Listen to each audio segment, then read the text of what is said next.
moon's south pole demand a truly off-road and off-planet vehicle. It will let us conduct science and locate new resources, and that will help us go deeper into our solar system. We're building on over 5 decades of experience, and this time it will operate with or without astronauts on board, enabling continuous exploration and science on the lunar surface.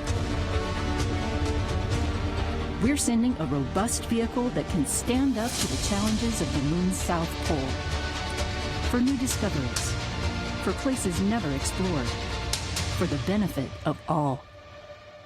Welcome to the Artemis Generation's Lunar Terrain Vehicle.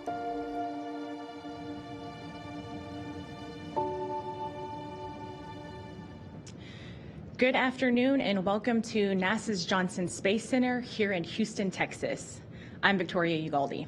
Today we have an exciting announcement to reveal the companies selected to move forward in developing the Lunar Terrain Vehicle, which will allow astronauts to explore more of the lunar surface during Artemis missions. We have some panelists here today who will be providing remarks and answering some questions regarding the new award. With us today we have Vanessa Wyche, Director of the Johnson Space Center, Jacob Bleacher, Chief Exploration Scientist at NASA headquarters in Washington, D.C., Lara Kearney, Manager of the Extravehicular Activity and Human Surface Mobility Program here at the Johnson Space Center. We also have representatives of the awarded companies to provide remarks and address questions, but I will give the honors to Vanessa for announcing the selected companies. We'll first start with some initial remarks from each of our briefers before opening it up for questions. We'll be taking questions on our phone bridge as well as from here in the room. If you're here in the room, just raise your hand and we will get a microphone over to you. For those on our phone bridge, please press *1 to enter into our queue. And with that, I will hand it over to Vanessa for opening remarks. Thank you. Thank you, Victoria. Good afternoon. NASA's Johnson Space Center is proud to continue exploration via NASA's Artemis Moon to Mars program. As the home to mission operations, astronaut training, human spacecraft development, systems integration, and program management of our premier NASA programs, I am pleased to talk about the accomplishments that happen here every day. At the Johnson Space Center, we are very proud of managing the International Space Station, where we are operating and conducting science 365 days of the year, and it not only benefits Earth, but it also is helping us with our exploration goals. Through the Artemis program, we will witness our nation's return to the lunar surface, this time establishing a sustainable human presence on the moon in preparation for missions to Mars. Building on commercial collaboration that started in low Earth orbit, we're fostering a commercial space economy with private sector and international partners. In view of this, I am pleased to announce, after a very thorough and rigorous procurement process, NASA is selecting 3 awardees to provide Lunar Terrain Vehicle services. The awardees are Intuitive Machines, represented by Steve Artemis, CEO and co-founder; Lunar Outposts, represented by Justin Cyrus, CEO and founder; and Venturi Astrolab, represented by Jarrett Matthews, CEO and founder. Congratulations. Thank you. Thank you. This capability is being added to the other Artemis elements. The excitement here is tremendous as we are training our Artemis II crew for an upcoming test flight to the lunar vicinity next year. These will be the first humans to venture to deep space since 1972, at the close of the Apollo era. They will board an Orion spacecraft on top of a Space Launch System rocket and be launched from a mobile launch platform at Kennedy Space Center. Our astronauts, engineering, operations, and health and medical teams are working with other commercial and international partners on vehicle and systems that will support sustainable lunar missions. Johnson Space Center is proud to lead other critical elements of the Artemis architecture, including commercial lunar payload services that provides robotic exploration activities, Gateway, which is humanity's first space station around the moon, as well as our exploration-capable, commercially provided spacesuits. In support of future Artemis missions, Gateway will play a key role in helping NASA and its partners learn how to live sustainably on another body. The Orion spacecraft will dock with the Gateway, and our astronauts will perform crew-tended operations while preparing for surface operations via commercially developed human landing systems. As astronauts explore the South Pole region of the moon during our Artemis missions, they'll be able to go farther and conduct more science than ever before, thanks to the Lunar Terrain Vehicle. Think of a hybrid of the Apollo-style lunar rover that was driven by our astronauts and an uncrewed mobile science platform. This will give the crew the capability to travel a distance much further from their landing sites. In addition, during uncrewed operations, the LTV will provide autonomous operations for science and technology. NASA and the Johnson Space Center workforce will continue to work closely with Intuitive Machines, Lunar Outpost, and Astrolab as they build the LTV, providing insight throughout the development and ensuring that the system is safe for our astronauts. Congratulations. Thank you. Thank you. All right. Thank you, Vanessa. I'll now hand it over to Jake. Thank you, and thank you for having us, Vanessa. This truly is a exciting moment as we're looking to the moon and continue to take steps with Artemis to build a blueprint for exploring space. I would like to congratulate Astrolab, Intuitive Machines, and Lunar Outpost for bringing forward your innovative and creative solutions that will provide new opportunity for exploration of the moon. I'd also like to congratulate Lara and her team. I know they spent a lot of hard work, a lot of time and hard work to reach this point. Now, I would like to take a moment to ensure that we all recognize the importance of this announcement. If you'll indulge me for a moment, let's take a step back in our memory and try to remember a time when you were a child. Most likely, your world was as large as the range that you could move under your own power at that time. Now try to remember how it felt when you first gained the ability to move beyond the boundaries of that world. For me, that involved learning to ride a bike. Maybe for you, it was something different. Roller skates, roller blades, skateboard. Maybe it was a wheelchair, or maybe it was even access to public transit for the first time. Regardless of your technical solution, you could now reach places that were previously off limits to you. Enhanced mobility fundamentally changes one's world. It changes where you can go, it changes what you can do. Quite simply, it changes what you can learn. Science is our toolbox for learning, and enhanced mobility is one of the most important tools in that science toolbox. Science itself is one of our fundamental reasons that we're going to the moon. Science will help us learn about the moon, about how we survive in space, and that will help us build that blueprint for exploring away from the Earth. The moon is a treasure chest of science that can unlock the secrets of our solar system and teach us more about our home planet for the benefit of all. The lunar samples returned from the Apollo program dramatically changed our view of the solar system, our place in its evolution. And scientists continue to this day to unlock new insights from those samples. The diversity of Apollo samples increased when the lunar roving vehicle enabled exploration of more surface area per mission. That diversity of lunar knowledge is what we seek now. Observations from previous robotic explorers in space and even an impact mission on the surface have proven that permanently shadowed regions on the moon, including some craters in the South Polar region, contain frozen water.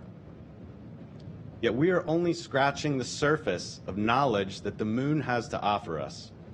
Future samples from Artemis missions will increase that diversity of our knowledge about the moon.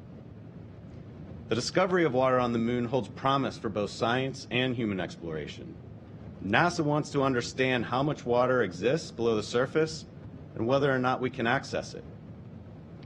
Better understanding of the sources and concentrations of this water will help teach us how the moon formed and evolved, and may provide resources for our future explorers. Under Artemis, NASA is sending robots and astronauts to explore more of the moon than ever before, including the lunar South Pole, where no humans have ever been. Crews will use the LTV to explore. They will transport scientific equipment, and they will collect samples from the lunar surface from much farther than they could if they were on foot alone. This will enable us to learn more science as we go. With the addition of the LTV, we are combining the best of human and robotic exploration. Between the Artemis missions, when our astronauts are not on the moon, NASA can use the LTV's remote operation capabilities to continue exploring.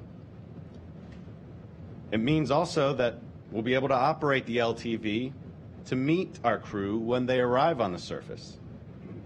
That means they'll be ready to go right away to focus on all the exploration that benefits the most from having our astronauts there. And then after the crew leave, the LTV can continue remote operations for additional exploration, prospecting, science, similar to robotic explorers that we have on Mars right now. This can help us identify priorities for our next crewed missions. With NASA's Artemis campaign, we are building up the capabilities needed to establish a longer-term exploration and presence of the moon. And the LTV is one of those capabilities that will enable us to conduct more science as we explore. As we will learn to live farther away from home for longer periods of time than ever before, we will build the first long-term presence on the moon and inspire a whole new generation of scientists, engineers, astronauts, artists, and everything else. Mars remains a horizon goal, and what we learn here on the moon, both with our operations and how to interpret the science, that will help us when we're ready to take that next giant leap to Mars. Now, I like to imagine the views and the vistas that the LTV will enable us to see from the surface of the moon. This truly is an exciting next step in exploration. The LTV is truly an exploration vehicle. Where it will go, there are no roads. Its mobility will fundamentally change our view of the moon. Thank you. Thank you, Jacob. And now we'll go to Lara Kearney. Thank you, Victoria. So really excited to be here today.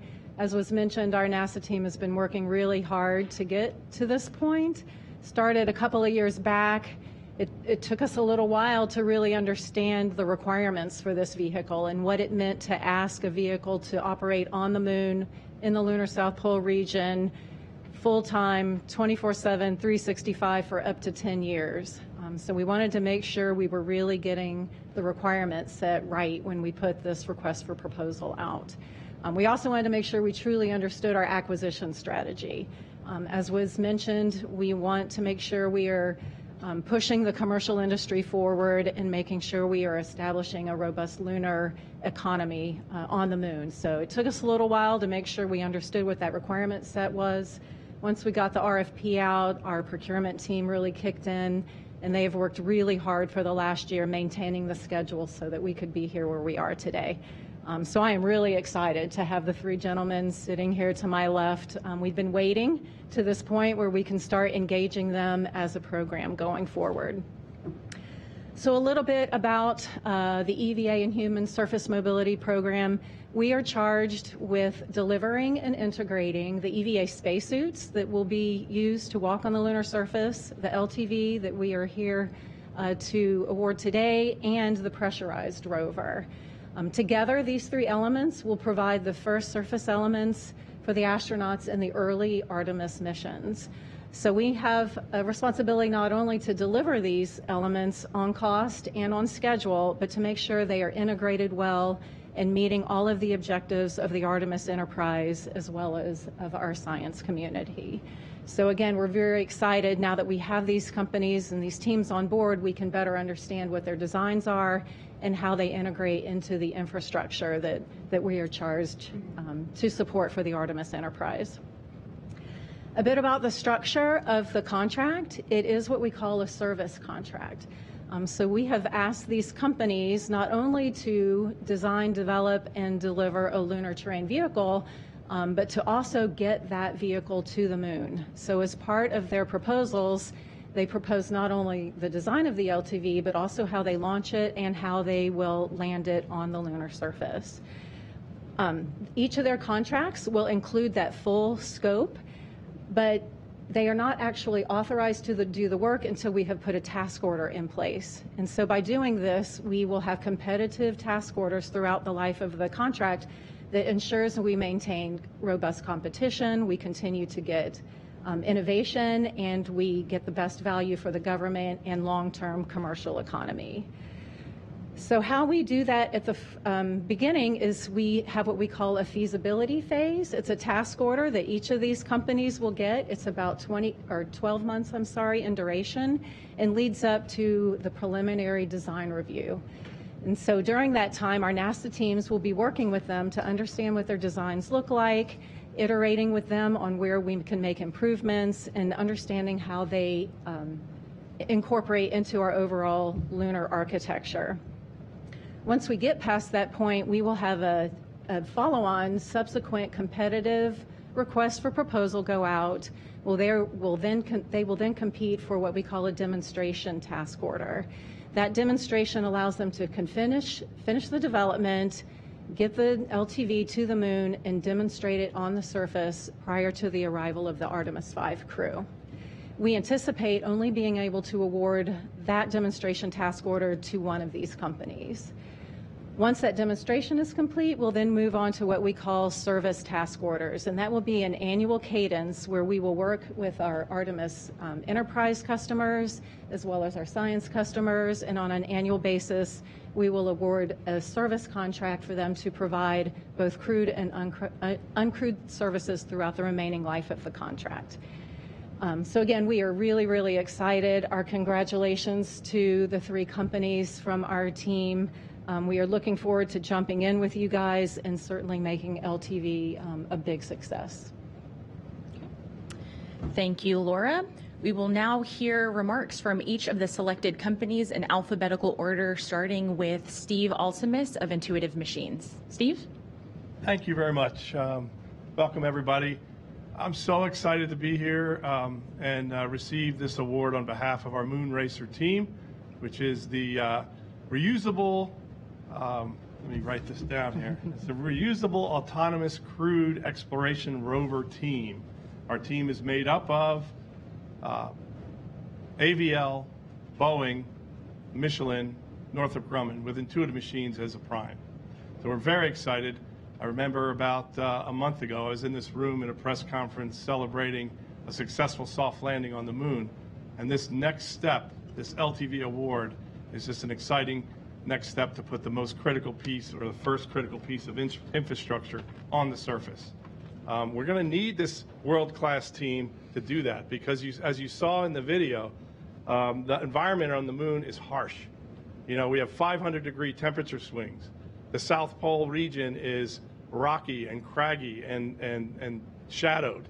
It's going to stress our suspension, our drivetrain, our power systems, and our autonomous driving algorithms and software. And we're going to need this globally integrated team to pull that off, to allow this rover to live for 10 years and provide the service that NASA is asking for. I think what's really important also is to applaud NASA for this non-traditional, forward-thinking procurement. It really is exciting that not only are we going to support the Artemis campaign with crewed missions and uncrewed missions, but also it's commercially available for us as a commercial business to sell capacity on that rover and do that for international partners and for other commercial companies and space agencies around the world. So this is another first, this LTV contract in a burgeoning cislunar economy. And I'm really happy to represent our Moon Racer team and to be here and appreciate NASA's award. Thank you very much. All right. Thank you, Steve. Next up is Justin Cyrus with Lunar Outpost. Hi, my name's Justin Cyrus, and I'm the CEO and founder at Lunar Outpost. For those of you who don't know who we are, Lunar Outpost is the leading mobility provider in the world. We have 4 rovers that are headed to the lunar surface. First one this year, later as a part of the IM-2 mission. Shortly after, we'll be a part of the IM-3 mission going to Reiner Gamma, and a commercial mission to follow, and an international collaboration from there as part of the Australian Space Agency's Trailblazer program. So I'm honored to be here representing our company, but also our amazing team. So our team consists of Lockheed Martin, General Motors, MDA Space, and Goodyear, who are all providing critical components of this overall contract. Now, our team combines proven human and robotic heritage, which is extraordinarily difficult to come by, and we're very fortunate to have as a part of our group. And what we're doing is taking not only the space heritage, but we're taking cutting-edge technology and automotive industry strengths to provide a true off-road vehicle capable of allowing us to live and work on the surface of the moon. With a strong focus on commercialization and enabling the new cislunar economy, our team is well positioned to help NASA take the next leap. As a part of the Artemis campaign, our LTV design emphasizes astronaut safety, alongside groundbreaking new capabilities that enable new mission profiles, including notably enhanced science mission returns, alongside building and maintaining infrastructure on the surface of the moon. I am truly humbled to be here on stage at Johnson Space Center, where as a kid, I grew up right down the street, watching the people of this center and watching the people of NASA continue to constantly push boundaries and explore new horizons. And that spirit of constantly pushing, improving, and exploring is what's led me to be here on this stage today. So first of all, thank you for that inspiration, and I really hope I am able to be a part of this program and inspire the next generation. Now, I do also want to thank NASA and Johnson Space Center for letting us have the opportunity to get humanity back to the moon and on to Mars, hopefully this time to stay. And I will do my best, and our team will do our best to make the most of it. Thank you. Thank you, Justin. We'll now hear from Jarrett Matthews of Venturi Astrolab. Jarrett? Thank you. Thank you for joining us today. Astrolab is on a mission to move humanity forward by building and operating a fleet of multi-purpose planetary rovers for transporting crew, supporting science and exploration, and robotic cargo logistics on the moon and eventually Mars. First, I would like to express my deep gratitude to NASA for giving us this opportunity to work alongside you on the LTVS project, and to the Astrolab team for working so hard for years on the LTV design and for putting together such a strong proposal. The Astrolab team is comprised of many incredible individuals with decades of experience in human spaceflight, mobility, and planetary robotics, and I'm so proud of them today. I would also like to thank our LTVS team members, Axiom Space and Odyssey Space Research, who are bringing to the team their deep experience in crew interfaces, crew training, flight software, simulation, safety and mission assurance, and mission operations. And finally, our strategic partners at Venturi, who are bringing their cutting-edge advancements in electric mobility, energy storage, and lunar tire design. Astrolab has been working for over 4 years on our commercial platform called the Flexible Logistics and Exploration Rover, or FLEX. FLEX is designed to operate on the moon for years and is purpose-built to help establish a permanent human presence on the moon and to serve as a catalyst for the lunar economy. The first commercial version of FLEX is scheduled to land on the moon in late 2026 with up to 1.5 tons of commercial cargo. The mission will allow us to validate our strong commercial model prior to sending the FLEX LTV for NASA's Artemis campaign. Everything NASA has ever accomplished has been because they can assemble great teams, and that's exactly what we've done at Astrolab. So on behalf of everyone involved with our team, we are honored, humbled, and so very much looking forward to working with NASA to deliver the most capable and versatile rover the world has ever seen. Thank you. All right, and thank you to all of our briefers for those initial remarks. We'll now move on to the question and answer portion of today's news briefing. For all media, both here in the room and on our phone bridge, please remember to state your name, affiliation, and to whom you'd like to direct your question to. And with that, and for those who are in the room, just raise your hand. So with that, we'll go ahead and get started. Hi, Eric Berger with Ars Technica. Thanks for doing this. Question for Laura. You talked about a 12-month feasibility phase, and then there's going to be a competitive RFP. I just want to understand how you're going to maintain competition, but also it sounds like there's just going to be one team building one rover, LTV, that actually gets to the moon for this program. And so at what point do you cut from 3 to 1, and how long does that last? It seems like it's going to be a fairly brief competition in that sense. The current plan, again, a lot of it is based on available budget. And so right now the intent is to just run this feasibility phase through the 12 months, as I mentioned, and at that point, one demonstration. But that said, this contract mechanism is extraordinarily flexible. We can bring task orders onto this mechanism at any time.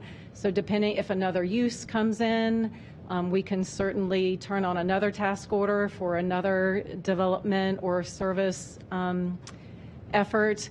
We also have an on-ramp clause that allows other companies to come onto this contract in the future should they have capability.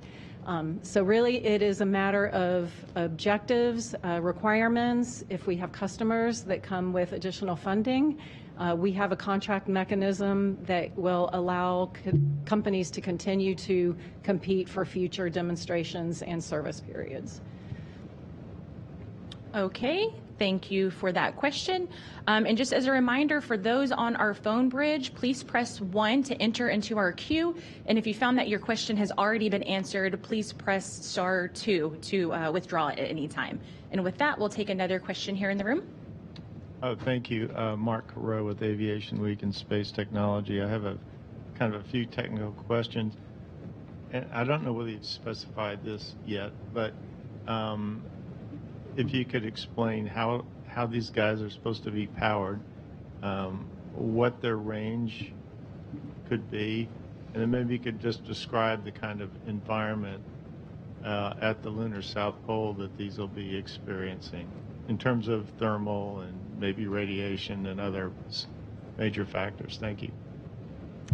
And perhaps I could start with high-level requirements, and then you gentlemen certainly can jump in. We tried very hard in this requirement set to not be too dictative. We wanted to give just high-level functional requirements, but with an understanding of what the environment is. One of the big challenges at the lunar South Pole is power, given that we are in shadow quite often. So the NASA team had done a lot of analysis to try to understand how we would navigate to an area where we could get to areas where the sun can get to the rover, and we can at least have some kind of power that way. We had derived a certain number of hours, a minimum number of hours that we put on this contract. But we did not limit and we did not define how these systems had to be powered. So they were able to provide innovative solutions and certainly able to provide what I would call excess capacity. If they could, for instance, meet 150 hours and it allows us to stay in darkness longer, that just provides more operational flexibility for us. So that is absolutely one of the driving requirements. As far as thermal, it was mentioned we can swing hundreds of degrees one way or another once, beyond being in the sun to being in the shaded area.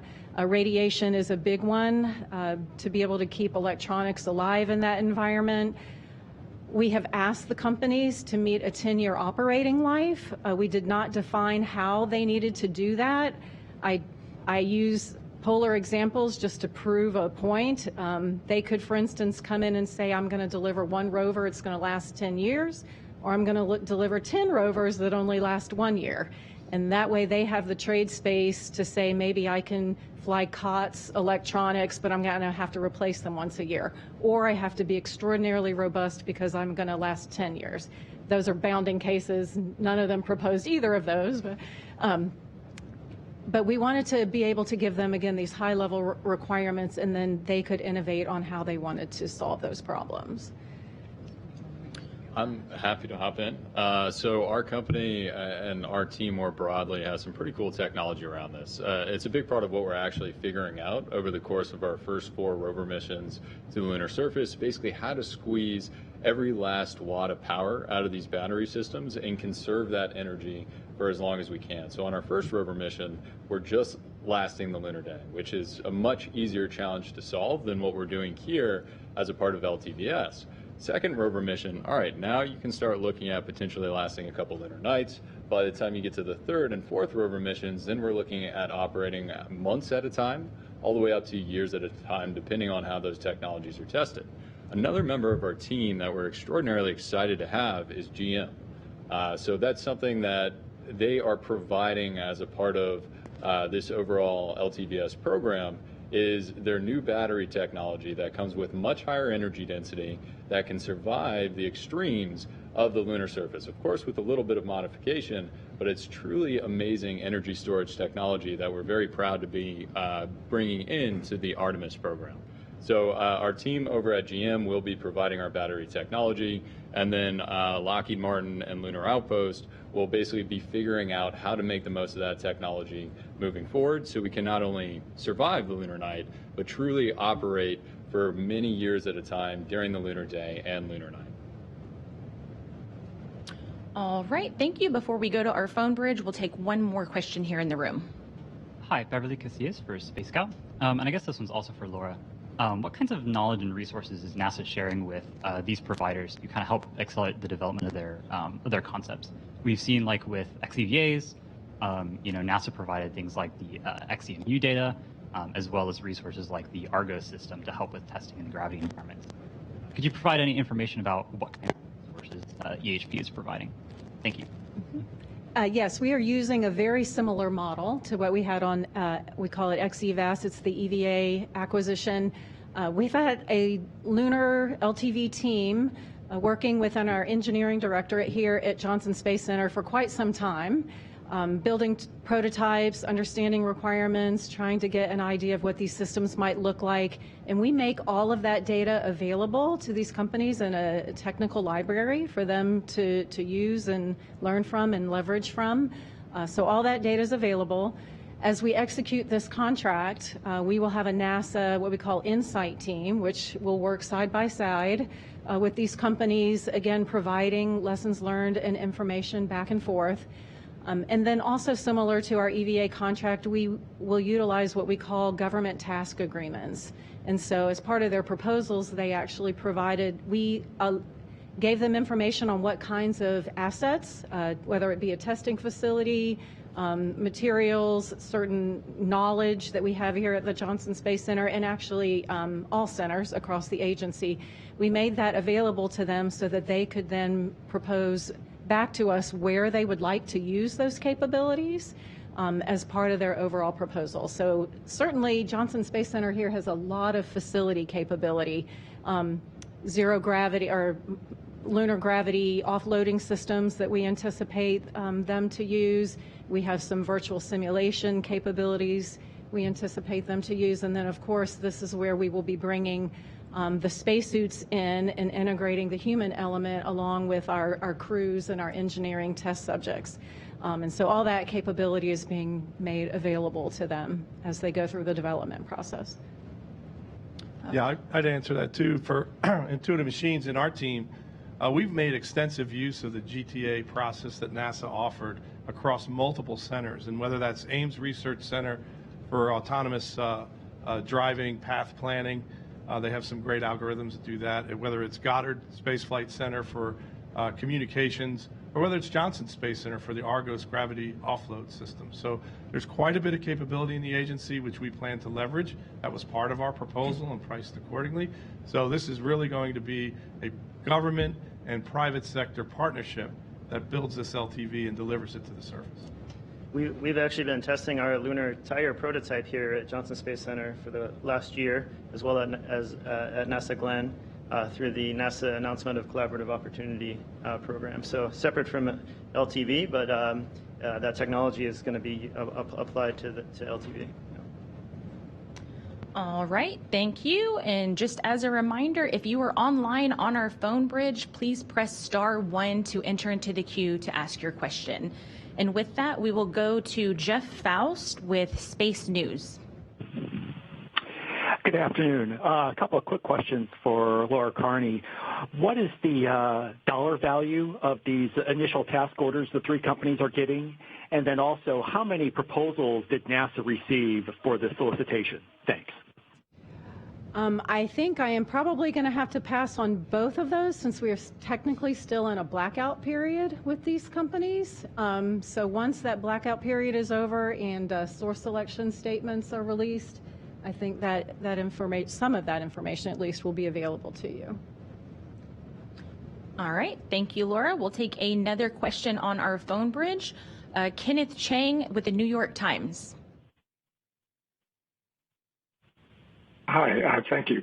So the question is, how much time will there be for other customers to use the LTV, and how does the coordination go between NASA and the commercial customer if NASA needs the rover at a certain place for the next Artemis mission?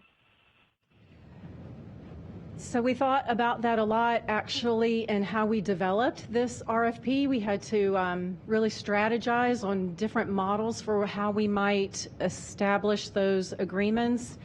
We understand, at least, we believe, in the early phase, NASA is going to have to be somewhat of an anchor tenant. And then we hope that over the 10-year operating life of this vehicle, we can start bringing in more and more commercial requests as the market evolves. So as I mentioned, we will have these one-year service periods. And we started a model where the first service periods tend to be more NASA requirement driven. So NASA, either through our science requirements or our exploration requirements, will carry about 75% of the burden or so, freeing up about 25% of the capacity for other commercial uses. We have other mechanisms on the contract where, as we go over time and NASA perhaps becomes less and less of a user, we can open up more and more of that capacity for the commercial space. We also put processes on the contract where we have science and utilization teams that come in and they help us understand what their objectives are. We have joint agreements with the companies where we can get together and say, over the course of this next year, these are what our objectives are. This is the mission that we want to meet. And NASA ultimately, even though this is a commercial service, especially when it comes to crewed missions and crew safety is paramount, NASA still has mission authority and risk acceptance over how this vehicle is operated on the lunar surface. So we have set up, through the contract structure, a lot of that I would call governance and authority infrastructure to make sure that we are collaborating with the vendor both on mission objectives and on crew safety and vehicle reliability. And if I may, we're really excited about NASA's services approach. That allows companies like ours and like the others on stage here today to start bringing more people into the cislunar economy. Something that not widely talked about. We're not a public company, so we don't have to disclose this, but we're actually a majority commercial revenue company. As a space company that's called Lunar Outpost, right? That doesn't exist 10 years ago. That doesn't exist 15 years ago. But through these new opportunities that NASA is providing to companies like ours, we are able to bring in those non-traditional space customers, international space agencies that are part of the Artemis Accords, and also a new block of new space companies that are helping drive value in the ecosystem. So it's been really exciting. 2 out of our first 4 missions are actually fully commercial, where one is NASA and then the 4th one is an international space agency. So we're really looking forward to trying to scale that as part of the LTVS program, and we're very excited about the opportunity to bring some more people into the overall ecosystem. All right, thank you, Justin. We'll now take another question on our phone bridge. Bill Harwood with CBS News. Yes, thank you very much. I just wanted to follow up on Mark Carreau's question earlier, trying to get a general sense of some of the at least aspirational goals each company has. For example, I mean, what kind of ranges are we talking about? I realize you don't have a solid answer to that yet, but maybe can you bound it for us at least? I assume all three are solar powered. Are you envisioning solar panels on the vehicle for recharging or some kind of charging station? And maybe anything you can tell us about tire technology. We're all familiar with Apollo 17 and the kind of wheels they had back then, but what are we looking at now? And I realize you don't have specifics perhaps for us, but just give us some general ideas of what you're looking at. Thanks. Well, let me interject here, Bill. A lot of this is competitive, right? So what we did was we crafted feasible existence proof of a design to meet the RFP requirements. We are going to go through a year-long process now to get to what Lara said was essentially a PDR design for the delivery to the South Pole and also for the demonstration mission for that LTV.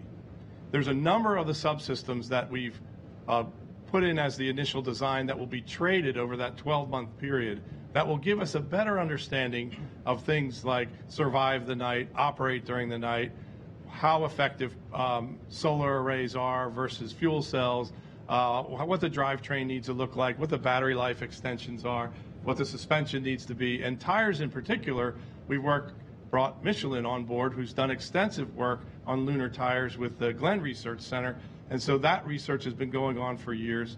And so a lot of this work we have answers to, even our sparing strategies that will allow us to extend the range and gain greater and greater capability out of this LTV as we learn about it and refine the design. And that's what this first design development season of 12 months is all about.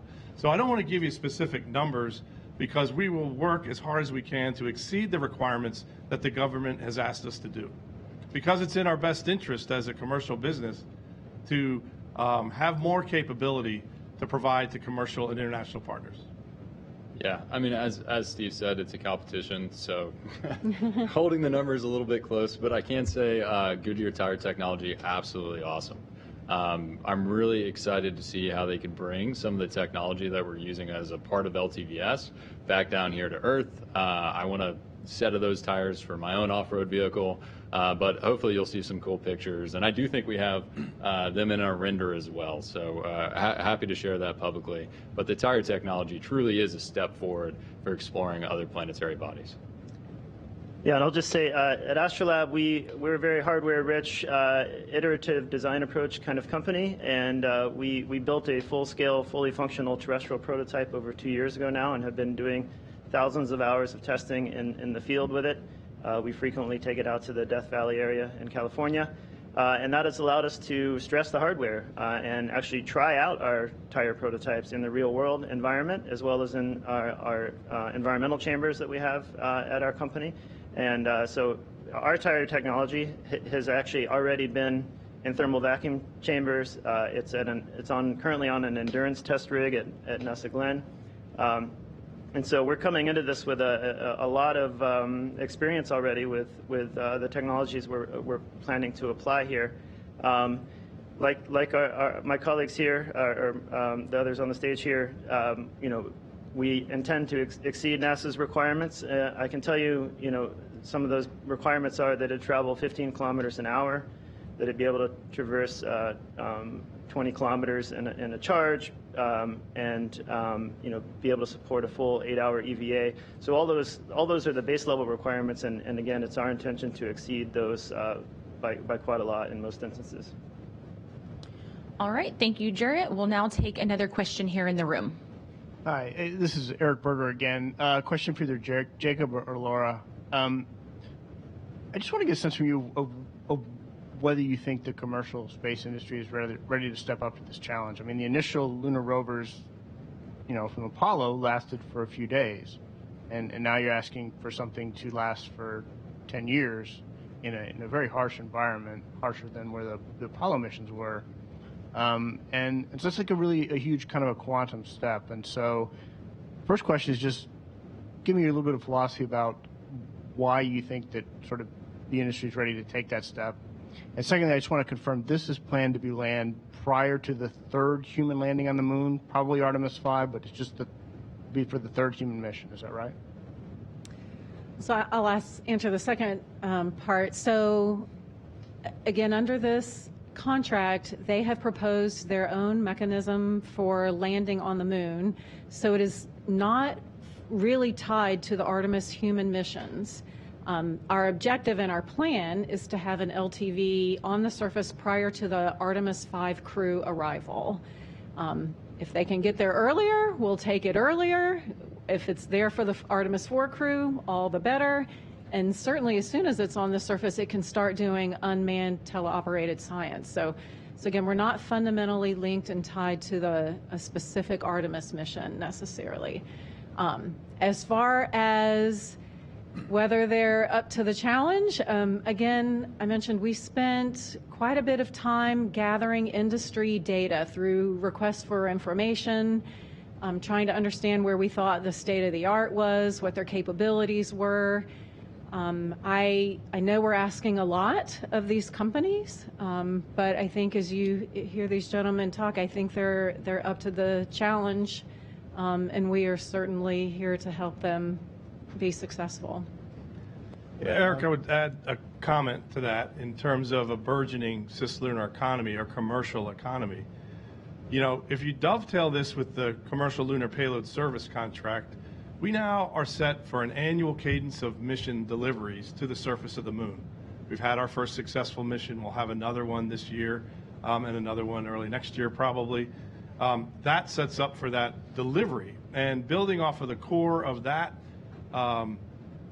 experience, we can continue to evolve the lander technology to the point where we can get a reliable delivery system called Nova-D, which takes 1,500 metric tons to the, or I'm sorry, 1.5 metric tons to the surface in the South Pole. So delivery is there, right? And we'll be there building on what NASA's already done to instigate the commercial market. Now, the stressor requirement that Lara and her team put out about the 10-year survival can be solved in many, many different ways. And so thinking innovatively about how to do that, dovetailing that with a sparing strategy.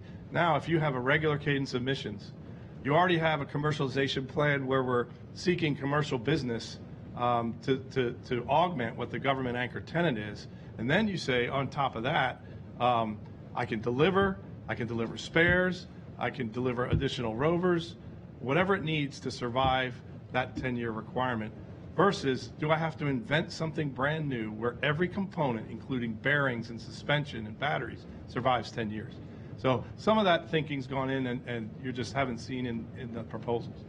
Yeah, and I agree with Steve wholeheartedly. I think because LTVS exists as a part of the Artemis ecosystem, we are able to leverage those other opportunities, whether it's part of the CLIPS program to prove out heritage on the surface of the moon, or whether it's to leverage high degrees of heritage of our partners and that testing that we can do here on the lunar surface that's going to happen as a part of these other programs as well. And that's something Apollo didn't have. When Apollo was putting the LRV on the lunar surface, it was the first time that rover was on the lunar surface. First time most of that technology was on the surface of the moon. So if we're able to test out not only the tires, which I mentioned earlier, Goodyear tires, in a vacuum here on Earth, but if we're able to put them on the surface of the moon, understand exactly how they interact with that regolith and what that wear is going to be like over time, that provides us a lot more data and a lot more knowledge on how to meet these very difficult requirements that are a part of the LTVS program. So because of that Artemis ecosystem, that really allows us to have a much higher degree of confidence once we put this LTV on the lunar surface. Yeah, and I would just like to commend NASA for your process here. Maybe people aren't aware, but the first request for information for this program came out in early 2020. There was another one in 2021, a draft RFP, et cetera. And we were engaged in that conversation all along, and NASA has really, I think, taken to heart the industry input, not just on the technological limitations and the requirements, but on the commercial constraints that we're operating under and allowing for commercial activity on these missions. So really appreciate that. We have a similar strategy where we've already signed an agreement to go to the moon in 2026 to prove out our commercial model, and we've last year announced a number of companies who have signed up to go with us on that mission. And that mission, of course, will be a precursor to LTVS and allow us to learn and improve the system before it serves the Artemis campaign. Yeah, and I'll add a little bit about your point about the harshness of the environment. There are some areas in the polar regions that are extremely harsh. There are permanent shadows where we never see sunlight. But there are other aspects to the South Pole that we understand because of the observations we've made over the last several decades. We've had the Lunar Reconnaissance Orbiter looking at the moon since 2009. We've learned a tremendous amount. And so I think we need to be careful when we talk about the South Pole as being harsher than elsewhere on the moon. There are some aspects, and the reason we're going to the South Pole is that there are some attributes that make it a little bit easier. So we often hear talking about surviving the day. Well, a lunar day in the South Pole can be hundreds of Earth days, depending on where you go. That's the knowledge that we have learned over the last several decades that really enables us to take advantage of the lunar environment to our benefit. That data helped us develop requirements. It's the same data that's available to all of our teams to also determine how they want to go about this. And I thank them for bringing their innovation and creativity to this. That's why we're approaching this the way we are. We want to hear these different solution sets so that we can take advantage of the moon. So instead of viewing the moon as a harsh environment that's difficult, I would suggest that maybe we view the advantages we can use to our benefit at the polar region. Again, that lighting, it can be hard if you go into the dark places, but it can be easier if we are taking advantage of places with longer access to light. And so I think with the knowledge we have gained, the knowledge that's available to them, I'm confident in what we can do moving forward. All right, thank you, Jake. We'll take another question here in the room. Hi again, thank you. So with the understanding that we're early in the design phase, many features may be subject to change. Maybe you don't want to show all your cards just yet. But if you could, what newer innovative capabilities is each provider most excited about providing with their design? And how do you see that, helping your vehicle contributing to that sustainable lunar presence in the long term? Thank you. I didn't hear the whole question. Go ahead, jump in if you did. Sorry. Yeah. So what capability are you most excited about providing that may be new or innovative or different, if you can share? And how do you see your design contributing to that sustainable presence in the long term? For me, I'll lead off and have my fellow awardees talk. But, I have a strategy in Intuitive Machines where we don't necessarily aggregate all the risk into a single launch. So by providing components at a certain size in an economy, you can actually make more progress along the way. So like I talked with Eric's question about an annual cadence of missions, we can talk about resupply, we can talk about delivery of components and delivery of systems that feed the broader ecosystem or the broader economy. So if you have an SLS or a Starship launch to the surface, you tend to aggregate risk in that one vehicle.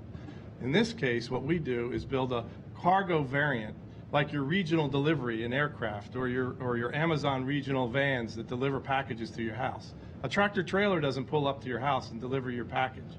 A regional van does. And so taking that regional delivery approach and architecture means that we've lowered the risk for NASA.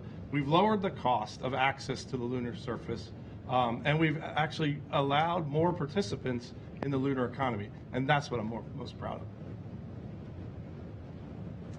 Yeah, so I think the aspect of our design that I'm most excited about, and it's in the name, Flex, is we have a novel modular payload capability, and that allows us to change out different cargo, different implements, different customers, and serve a multitude of use cases, again, to really serve as a catalyst for the lunar economy. The lunar surface is going to need not just rovers, it's going to need power generation, power distribution, landing pads, berms, roads, habitation, et cetera. And we're developing a platform that can support all of those use cases as we go forward. Prior to starting Astrolab, I worked at SpaceX and worked on Starship, and really got excited about that capability and just the sheer tonnage that we'll soon be able to bring to the lunar surface, not only with Starship, but the other CLPS landers and the other HLS landers in work. And so soon, access to the lunar surface is going to transition from, once a decade, a few tens of kilograms to, once a month, hopefully, with hundreds of tons. And so we're at a point in history now where you can actually start to contemplate industrial scale activity happening at the lunar South Pole, and we're trying to build the platform to support it. And I'll chime in. I think my fellow awardees spoke pretty awesomely about the opportunity that's ahead of us if we do this right. To talk to your question about technologies that we're most excited about, I mentioned the batteries earlier. I think that's a critically important part to solve as part of the whole Artemis ecosystem, not just the LTVS program. So we're very excited about those. Those are coming from GM. I talked about the tires, but two of them that I didn't mention, and these are actually quite cool, and these are driven by the requirements that NASA provided. One requirement we have is we can't have more than 10 meters error on the lunar surface at any given time. This is without any infrastructure in place. We don't have GPS satellites around the moon. We don't have communication infrastructure. And we have to understand our environment and understand our vehicle dynamics to a point that we know exactly where we are on the lunar surface. And now that's not only critical for astronaut safety, but that is going to be a pretty awesome technology that I think we can bring back here to Earth that hopefully helps drive the adoption of autonomous cars in the future, that helps drive forward self-driving cars and vehicles, not only on the roads, but in some of these unconstrained and undefined environments. So that's the third. The fourth is remote operations. Now, this is something that's been a pretty difficult problem to solve in the mining and the resources industry more broadly. Remote operations during that teleoperation phase of the LTVS program has to be pretty clean, right? You can't be dropping frames, you can't be dropping packets. You have to be able to operate this vehicle with confidence, because this is, a pretty expensive asset on the surface of the moon, but at the same time, it's pretty critical to all of our commercial business plans to have this operating for years at a time on the lunar surface. So you don't want to hit a rock, right? That's not something you want to do. So you have to be able to operate in a way that provides that situational awareness remotely driving here on Earth, or be able to operate autonomously on the surface of the moon. One thing cool that Lunar Outpost just did last week is remotely operate the Australian Trailblazer rover from here in the United States. That was actually from our Colorado offices, which we were extraordinarily excited about. So we're starting to take bites off of those critical technologies that need to be a part of this LTVS program before we've even really gotten started here. But I do applaud the NASA team for putting these requirements in place to help push forward the cutting edge technology, because there's a lot of cool tech coming out of this. Awesome. All right, thank you. We'll now go to our phone bridge with Will Robinson Smith of Spaceflight Now. Yes, hi. Thanks for taking our questions today. Really appreciate it. Question for Lara Kearney, if I may. I believe Toyota is also developing its own human version of a lunar cruiser rover.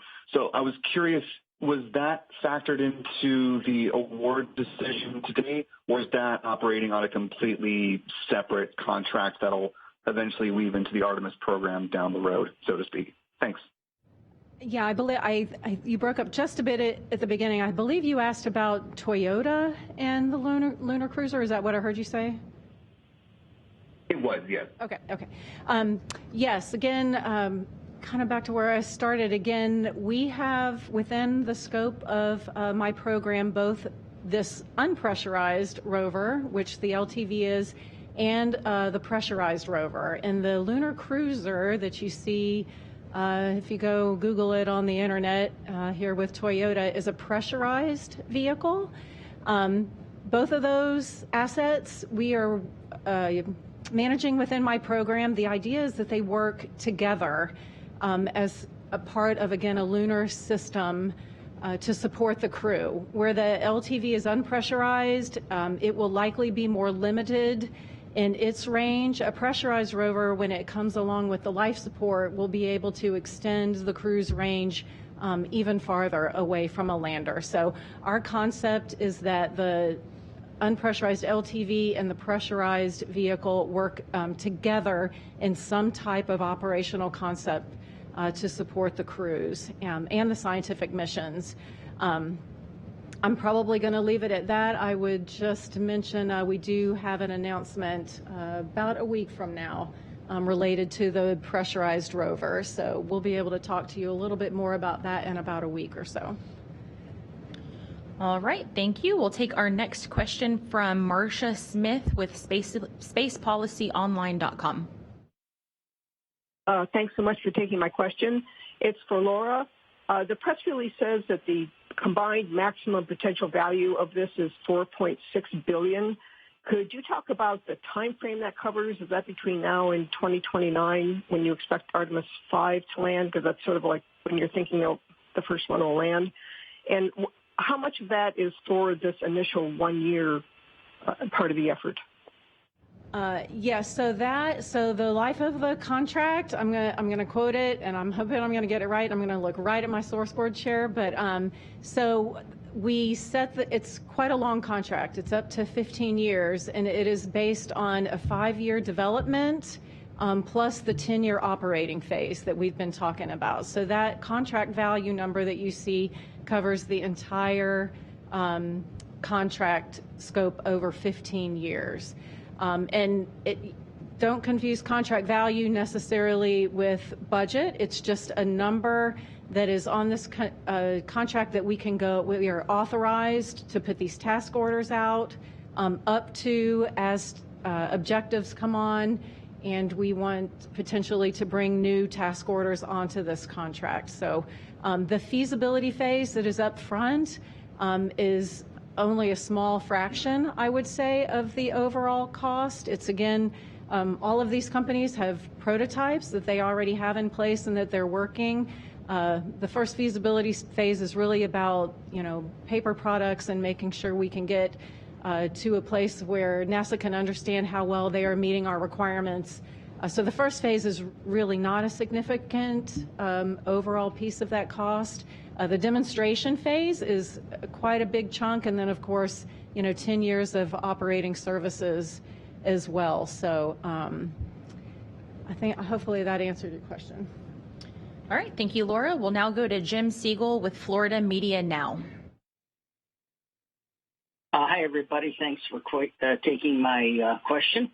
I was actually going to ask a little bit about the pressurized system, so you've already answered that, Laura, but I did want to know from each one of the three awardees, relatively how many people are going to be working on this project for each one of your organizations? Are we talking about 10 or 15 or 500 or what? Could you speculate on what that might be? Thank you.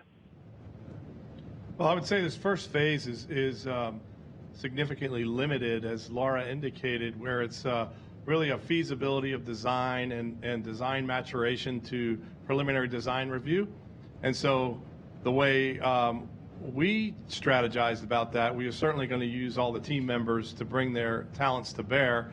And with half a dozen team members, the numbers can climb pretty quickly. However, it's important that we manage that team size effectively in the beginning and really understand, how we're meeting requirements and how we're meeting the safety needs and the reliability needs of what NASA asked us before the team ramps up into the full development cycle. So you'll see a bell curve kind of shape in our manpower where we'll start out with a small team, and then once we get into the full-scale development for the demonstration mission, should we be fortunate enough to win that, we will ramp up significantly to deliver that system.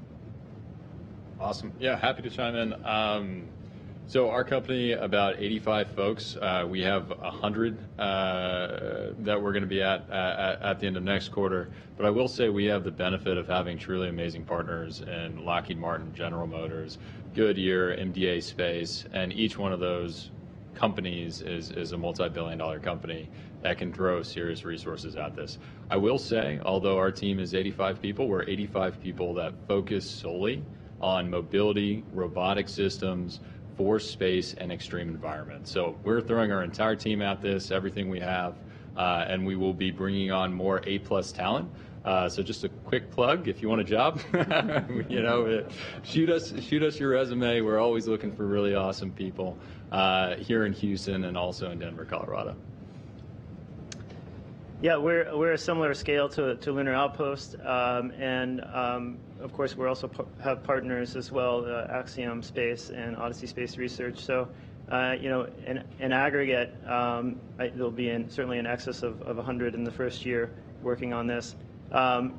This is our sole focus of our company. We are developing our commercial platform regardless. So we're all in on this solution, and so it's similar to as you said. If we're awarded the demonstration mission, that will drive some growth as well. But this is our entire focus, and we look forward to working closely with NASA and providing essentially that focus to this problem. All right, thank you, Jarrett. We're going to go to our last question on the phone bridge with Ryan Catton of NASA Spaceflight Now. Thank you. I'm interested in the remote/autonomous operations that were mentioned. Is that going to be purely for moving the vehicle between different landing sites, or will they be able to host science payloads? And if they can host science payloads, are they going to be able to be interchangeable by astronauts? Is it going to be more, or are they going to be permanently fixed for just thinking of the Mars rovers that we currently have? Thank you. Yeah, that's a wonderful question. And the expectation is that we'll be able to host scientific payloads on the LTV, and that we could use those payloads to conduct scientific research between the time periods that the astronauts are there. Your question was focused on the telerobotic phase. So the goal is to be able to conduct research with astronauts, move astronauts around, help them get to locations they wouldn't otherwise be able to reach, and then to conduct continued exploration and science after they've departed. So the payloads, we don't know what they are yet. We'll be working with our directorates across NASA to identify that.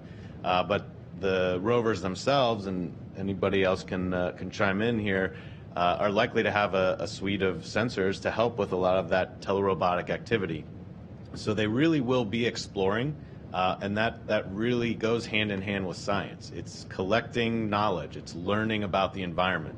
They'll conduct reconnaissance so that we know better how to move around in the future. You've heard them hinting about this, that that's iterative build and steps to learn how to do this work. And the science knowledge is kind of a backbone that we have. And we talked earlier about the environment and how much we've learned about the environment over the last several decades.